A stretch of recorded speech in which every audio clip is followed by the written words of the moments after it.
Bonsoir tout le monde. On commence l'émission tout de suite parce que je vous préviens tout de suite, on n'aura pas assez de temps certainement pour jaser avec Bruno et Isabelle Frébourg. Bonsoir à vous deux. Bienvenue à Québec.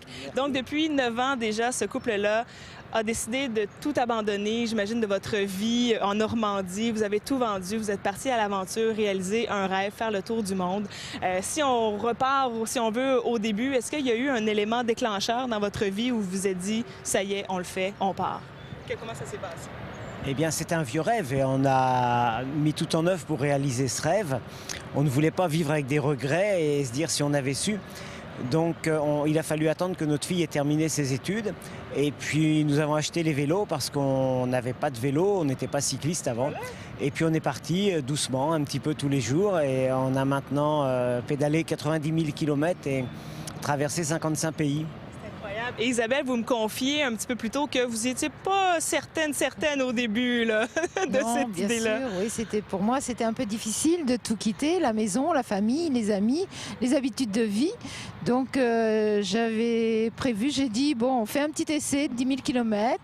Et puis, si ça marche bien, on continue. Et on est toujours sur les routes. Vous donc en avez fait 80 000 de plus depuis. Oui. Est-ce que vous vous ennuyez de la maison des fois? Parfois un petit peu, c'est surtout la famille. On a une fille, donc ça nous manque un peu. Mais bon, les gens qu'on rencontre nous apportent tellement que ça nous permet de continuer tout le temps. Et si on fait un peu un récapitulatif, si on veut, des 9 dernières années, où est-ce que votre vélo vous a mené dans les 9 dernières années? Alors, on a commencé par tourner beaucoup en Europe. On est monté jusqu'en Islande et puis en Europe du Sud, en Afrique du Nord, en Europe de l'Est.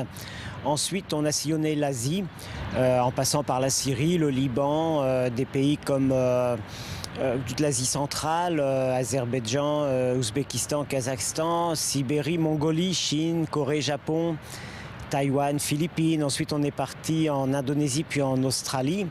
Et on est revenu l'année dernière sur l'Asie, Singapour, Thaïlande, enfin Malaisie, Thaïlande, Myanmar, Laos, Cambodge, Vietnam. On était encore au Vietnam en avril cette année. Et puis on est arrivé à New York début mai. Et là, on a pris la route des chutes du Niagara, Niagara Falls. Et puis on est entré au Canada à cet endroit-là. On est allé à Toronto, à Ottawa, Montréal, Québec.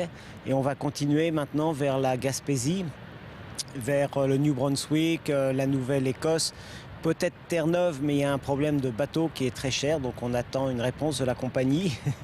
Et puis ensuite, on redescend, on va se sauver très vite du Canada avant l'hiver, on va descendre vers la Floride. Vous faites bien. On n'est pas courageux, on ne veut pas rester au Canada l'hiver, et on remontera au Canada l'année prochaine. En fait, on fera une diagonale de Floride jusqu'à Vancouver, et ensuite on descend vers l'Amérique du Sud, jusqu'au sud de la Terre de Feu.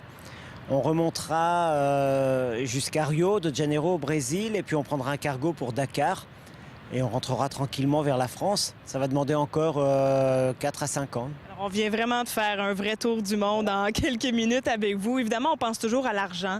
Comment vous vous débrouillez sur le terrain avec les sous? Comment vous vous débrouillez? Donc, en fait, on a deux moyens de financer un peu ce voyage.